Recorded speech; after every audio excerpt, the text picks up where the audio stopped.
こんにちは、ハリケーンフットボールです。今回の教材はブライトンの三苫薫に関する動画です。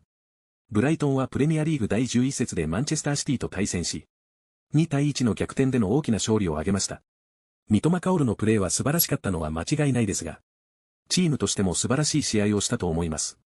この動画ではそれぞれの試合運びや、特にマンチェスターシティが露呈した問題点と、三苫薫はじめ、ブライトンのプレイヤーがいかにその問題点を活用し、あるいはブライトンの良さを生かし、どのようにマンチェスターシティを攻略したのかが解説されています。マンチェスターシティに勝ったことで、ブライトンのチーム自体の現地の評価も上がっていると感じますので、この試合がどのように解説されているのか、チェックしてみましょう。Brighton and Hove Albion have shocked the Premier League champions. They have beaten Manchester City by 2-1, and in this video we're going to be taking a look at how they did it, including the tactics involved for their 5-minute comeback to help them take all 3 points against the champions.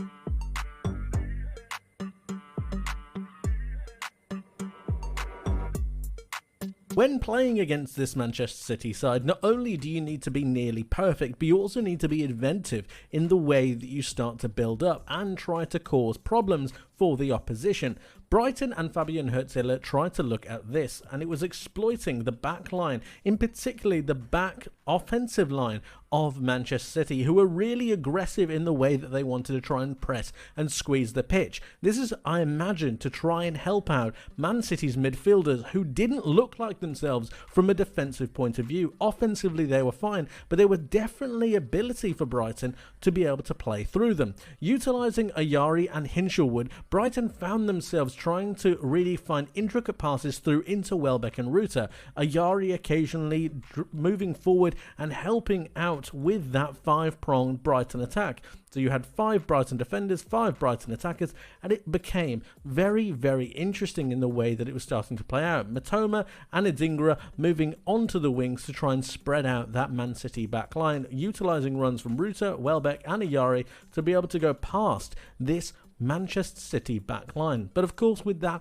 there comes some problems, and the problem comes in the fact that if you do end up giving the ball away, for example if Yari or Hinshelwood trying to find those line breaking passes, if you were to happen to be intercepted, then it would cause problems for Brighton on the other end, and that's exactly what happened for Manchester City's goal.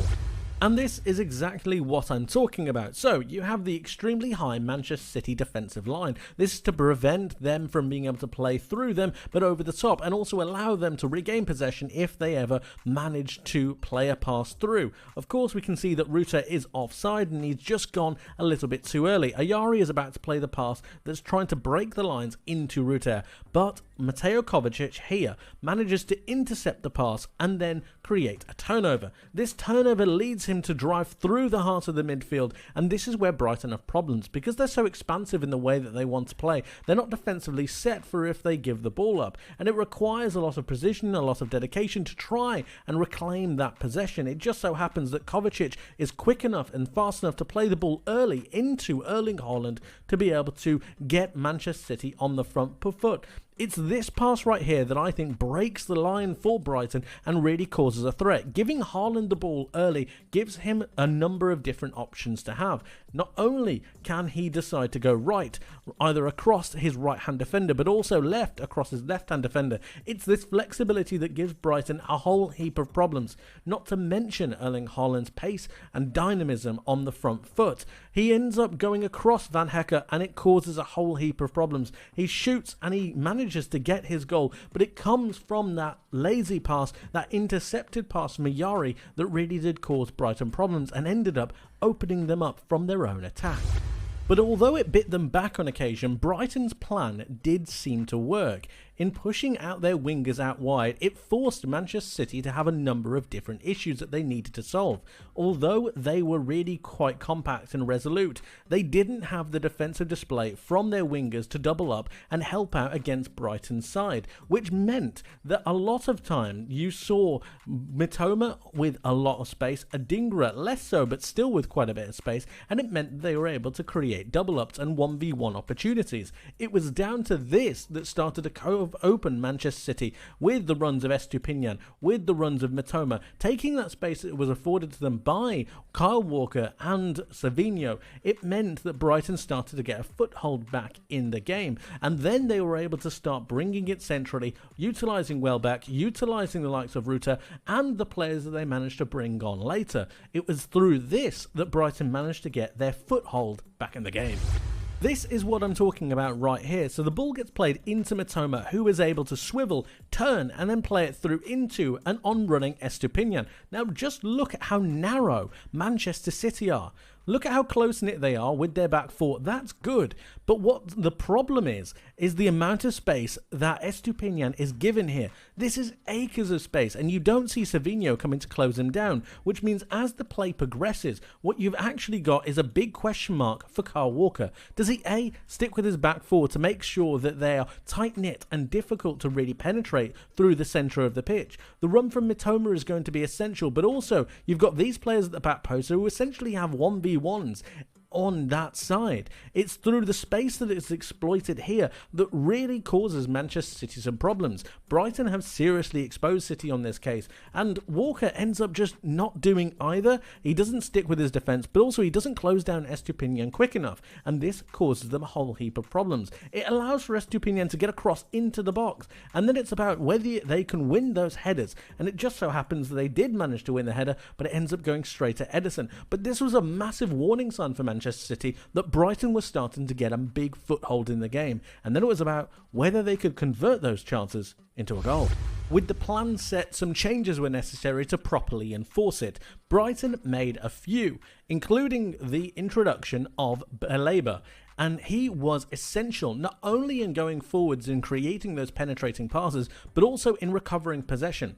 Baleba actually won 5 ground duels in his game, and this was more than actually Hinshelwood and Ayari combined in the time that they were playing the match. This was a crucial change, and it was Baleba's physicality and his tone that was able to set the real match pace for Brighton going forwards. O'Reilly came into the side for Ayari as well, and he was going to be the main attacker from this Brighton double pivot. You then had Joao Pedro come in for Ruta, and you had Gruda come in for Adingra. Once this Brighton team was set, it became really apparent that they wanted to be a little bit more aggressive. O'Reilly making those runs beyond Gvardiol, Welbeck making those runs behind Simpson Pusi, and you also had Joao Pedro dropping deep to receive the ball, but also being able to go forward whenever he needed to. The space and the width created from Mitoma and Gruda meant that Brighton was starting to get on the front foot. But remember the space that I mentioned earlier, the space that was exposed out on that Brighton left-hand side, that Manchester City right. It was through this that they started to get back into the game, as well as the penetrating passes of Baleba, and then they started to find some momentum. Brighton's first goal came from the left-hand side that we've been talking about, the isolation of that space and that 1v1 duel with Kyle Walker. But if we take a look at this Manchester City backline before the play starts to progress, look how high they are. It's a really good defensive line, and then you've also got the compactness of space between the Manchester City forwards and their backline. Really good defensive play. However, they need the aggression in midfield from these midfielders to be able to make sure that they're able to dominate the ball and win back possession higher up. It just so happens that they don't do that, and the crossfield pass from Van Hecke is absolutely fantastic. It takes all of those players out of the game and isolates that 1v1 duel between Mitoma and Walker, but also at the same time it isolates this space. I can't really explain how important this space is. It's huge, massive, and it gives Mitoma so much license to be able to drive forwards, but also play across into the box. Now, the second thing to notice in this, look at the runs coming from the Brighton players. You've got O'Reilly, you've got the likes of Joao Pedro, you've got Welbeck willing to make runs towards the box.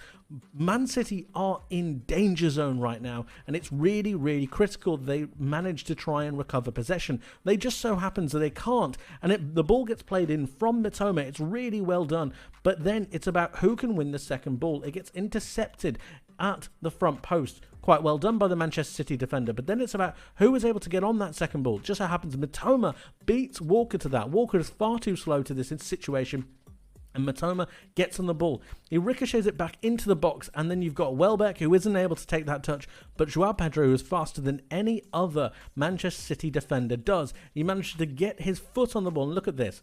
Look at the melee that's ensuing here, but it's about Pedro's determination, his anticipation, and his awareness of this situation. He gets his foot on the ball and smashes it home, and it just goes to show the difference in not only collective attitude from Manchester City and Brighton, but also the tactical isolation that Fabian Hurtziller's side had down that Brighton left-hand side. And before we end, let's take a look at that Brighton second goal, the winning goal, the goal that really put Manchester City to the sword. So we have this situation. So you've got Manchester City in a good defensive situation right here. You've got the midfield four, you've got the front two, you've got the back four. Everything's fine. However, look at the positioning of the Brighton players. You've got Joao Pedro here.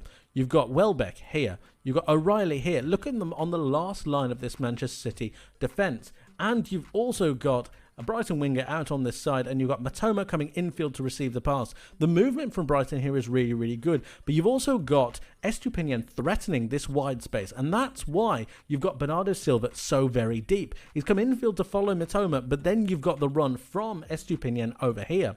Let's forget about that for a moment and let's focus on this man, Baleba. Remember that pass that I showed you from Hinchelwood, or from Ayari I should say actually, that moved in towards the centre of the pitch. It was taken away by Kovacic and that led to Manchester City's goal. It just so happens in this instance you've got this pass from Baleba that moves into Danny Welbeck, and the moment that that pass is allowed, look at this, the moment this pass is allowed, you've got real problems. Once it goes into Welbeck's feet, it's danger time, because you've bypassed not one, not two, but you've bypassed this entire Man City midfield line, as well as Kevin De Bruyne. 5 players with 1 pass. That can't happen. 5. It's incredible. But once it goes into Welbeck, then you've got problems, because you've got Joao Pedro on the movement here. You've got Joao Pedro on the run. He's going to receive the pass from Welbeck. A really neat first-time touch from Danny Welbeck. And then you've got issues, because you've got O'Reilly making that run. You've got Welbeck making that run. And these runs are crucial, because they take away the Manchester City defenders. The idea is to create space for Joao Pedro or be able to play in a pass. It just so happens that this run is the run that Joao Pedro is looking for, and it's this pass that gets played through. Seriously, seriously good stuff. But again, before we look at that pass, look at this. Look at this. Look how encompassed Manchester City are to the centre of the pitch. It's almost like they don't know how to defend the wide areas. They're too slow. They're not being aware or acute enough. And the fact that you've got so many Manchester City players here is just testament to how good Joao Pedro's close control is to be able to give the ball over to O'Reilly. When he passes the ball over, it's then about whether O'Reilly can make that first touch and then get the ball on target. It just so happens that he is, and he can do, and it's a fantastic goal. But Manchester City were carved open here through the centre, through the heart of their defence. It's absolutely brilliant, and Brighton thoroughly deserve their victory, their goal. They deserve everything, and I will not be hearing the fact that Manchester City have injuries, because they should be doing far better than what they are right now. Manchester City were carved open by Brighton, and they thoroughly deserve to be. Brighton were fantastic. But of course, guys, let me know your thoughts in the comment section below. What did you make of this match? What did you make of Brighton? And of course, what do you make of Manchester City losing 4 games on the bounce? I don't want that to be the story. I want the story to be around Brighton, because they were, as I said, sensational. Let me know your thoughts. I'd love to hear from you. Thank you ever so much for watching. I hope you enjoyed, guys. I hope you learned something new, and I hope to see you in the next one. But until then, my friends, take care. 次は解説です。試合のレビューをしているこの動画では、戦術の話も少しありますが、どちらかというと、試合中に起きた現象の説明に近いと思います。そのために、サッカーのプレーや状況を説明するための表現なども多かったかと思います。よく使われるものもありますし、なかなか聞かない表現もいくつかありましたが、せっかくなのでいずれも一回はチェックしてみてください。それでは解説です。And helping out with that 5-pronged Brighton attack. プラングドは一般的に数本の刃や突起を持つという意味で、いくつかの枝分かれや突起を持つことを表します。例えば、3プラングドアプローチは3方向からのアプローチを意味し、ここでは5プラングドアタックで5人編成の攻撃という意味で使われ、ブライトンが5人の選手を活用して多方面から攻撃を仕掛けていることを示しています。And helping out with that 5-pronged Brighton attack. And helping out with that 5-pronged Brighton attack. It's this flexibility that gives Brighton a whole heap of problems. ヒープは山積みや大量のものを意味し、物がたくさん積み重なった状態や多量のものが一か所に集まっている状況を指します。比喩的にも用いられ、課題や負担が山のようにある状況を表現することもできます。また、動詞として積み上げる、山にするという意味で使うこともあります。It's this flexibility that gives Brighton a whole heap of problems. It's this flexibility that gives Brighton a whole heap of problems. Although they were really quite compact and resolute. レゾリュートは断固とした、意志が固い、揺るぎないという意味を持つ形容詞で、人の態度や行動が強い決意に満ちていることを表します。困難や反対に屈せず、自分の選択や目標に忠実であり続ける姿勢を強調し、個人の性格や信念の強さを表すほか、チームの結束や組織の強い意志を描写するのにも適しています。Although they were really quite compact and resolute, it meant that Brighton started to get a foothold back in the game. フットホールドは足がかり、基盤という意味の名詞で何かを始めたり進めたりするための安定した位置や立場を表します。もともとは登山用語で足をしっかり置ける場所を指し、比喩的に物事を有利に進めるための基盤という意味でも使われます。スポーツでは試合の流れをつかむというニュアンスで使われ、チームが試合の主導権を取り戻す場面などを指すことがあります。It meant that Brighton started to get a foothold back in the game. It meant that Brighton started to get a foothold back in the game. Who was able to swivel, turn and スイベルは写真のような回転するつなぎ部分や部品のことを日本語でもスイベルと言われることもあると思いますが、回り継ぎ手や自在軸受けのことを指し、機械や工具、椅子の回転部分、釣り具のサルカンなどで利用されています。動詞としては、くるりと回す、回転させるという意味で使われ、特に体や物の一部をその場で回転させる動きを指します。Who was able to swivel, turn? Who was able to swivel, turn? And does he A, stick with his back four to make sure that they are tight-knit? タイトニットは密接な、結束の固い、緊密なという意味で、組織やグループがしっかりと結びつき、強い信頼関係や協力関係にあることを表します。家族やコミュニティ、チームの結束の強さなどを表現する場合に使われます。Does he A, stick with his back four to make sure that they are tight-knit? Does he A, stick with his back four to make sure that they are tight-knit? And it gives Matoma so much license to be able to drive forwards. ここでのライセンスは自由や余裕を意味し、三笘が攻撃的にドリブルで前進するための自由度や裁量を指しています。戦術的な配置や状況によって、三笘がドリブルで前進するための余裕が生まれていることを示しています。And it gives Matoma so much license to be able to drive forwards. And it gives Matoma so much license to be able to drive forwards. He ricochets it back into the box. リコシェは跳ね返りや長打を意味する名詞または動詞で使われ、物体が何かに当たってから弾み、別の方向に飛んでいくことを指します。